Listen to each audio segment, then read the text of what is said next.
Qu'est-ce qui se passe aujourd'hui, monsieur, ici? C'est une réunion. Là, c'est une manif contre le salon des ventes d'armes. La barbarie commence ici, et nous, on est donc pacifistes, humanistes, et on ne veut plus de ces ventes d'armes. Le marché d'armes, c'est la mort en solde. C'est vendre de la mort, c'est vendre de la domination, c'est vendre de l'exploitation des peuples, c'est vendre de la barbarie. Ces pauvres marchands d'armes n'ont plus assez de débouchés dans les guerres et que maintenant ils envahissent le marché de la sécurité intérieure. C'est un business. On va avoir les mêmes caméras, les mêmes systèmes de vidéosurveillance, de machin, à l'intérieur là que sur les terrains de guerre. Je trouve qu'il n'y a pas assez d'argent pour certaines priorités, mais il y en a quand même assez pour ce genre de choses.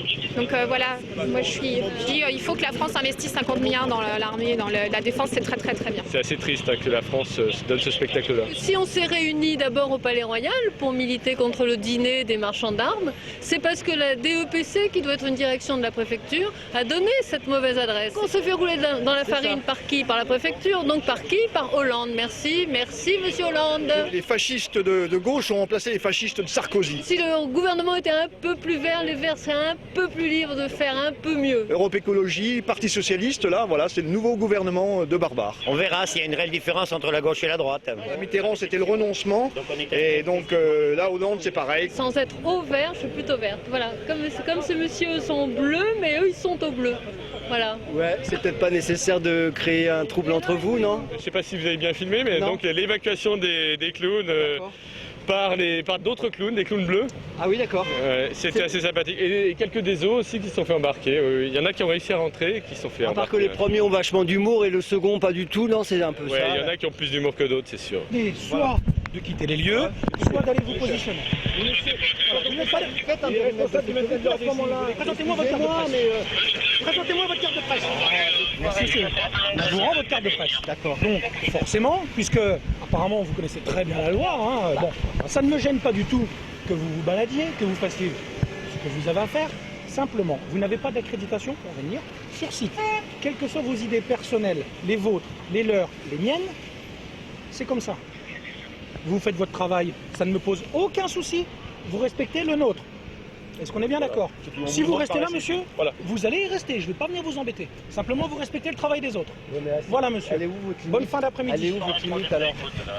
Elle est où la limite alors? Et ils nous invitent pas à dîner au commissariat, donc on est obligé de s'en aller. C'est dommage, on va rater les petits On a leurs fours et photos. tout. Moi, je voulais vraiment goûter les petits fours des Oui, vendeurs d'armes. mais oui. J'avais envie de tester les rafales, les bien pistolets. J'étais bien habillée pour Ouais, l'occasion ouais, et tout. ouais. Vraiment, je suis super déçue, quoi. Je peux vous demander ce qui vous intéresse au salon, Billy-Paul?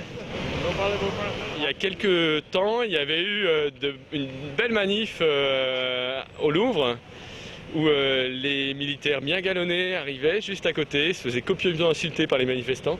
Je crois que ça les a un tout petit peu énervés. Et donc ils ont changé de lieu. C'est tout à fait possible que ce soit pour ça. Ouais. Ce que je trouve un peu gênant, c'est qu'à chaque fois, ils sont obligés de se cacher, changer d'endroit à la dernière seconde. Ça prouve bien qu'eux aussi sont mal à l'aise par rapport à ça. En fait, ils sont pas d'accord. Je pense qu'il y en a qui veulent acheter plutôt des gros avions, des avions un peu moins gros, et ils n'arrivent pas à se mettre d'accord, donc ils sont obligés effectivement de se cacher. Parce que moi, en fait, j'aimerais bien qu'ils achètent encore plus d'avions, et ils n'ont pas envie de m'entendre. Donc du coup, ils nous donnent pas le vrai lieu de rendez-vous parce qu'ils veulent pas qu'une citoyenne comme moi aille leur dire ce qu'ils doivent faire et comment acheter des bonnes armes et tout ça. Voilà, donc c'est pour ça qu'ils se cachent en fait. C'est sympa, un petit rafale en bas de chez soi. J'en rêve. On se sent bien après, tu vois. On se sent protégé. On dit l'arme préventive, tout ça, vous y croyez, vous? Non, hélas non. On a vu les flashballs, ce qu'ils étaient capables de faire aussi. Oui, tout à fait, oui, c'est ce genre d'arme qui soi-disant est plus ou moins inoffensif, ne l'est pas. Et, de toute façon, dès qu'on utilise la violence, c'est une preuve de faiblesse et de méchanceté, donc de mal. Comme vous voyez, ces gens, ils me protègent. Ils veulent pas me raccompagner au métro pour que j'arrête de parler. Non, ils me protègent. C'est quand même vachement important aujourd'hui qu'on te raccompagne par tout un escadron au métro. Ouais, ça fait un peu bizarre quand je pense qu'on est sous le nouveau gouvernement de gauche. On voudrait y croire à ce monde meilleur et du changement maintenant. C'est des slogans politiques sans rien derrière. Peu de gens osent se lever pour changer justement ces vieilles habitudes de faire la guerre aux autres et de résoudre les conflits par la violence.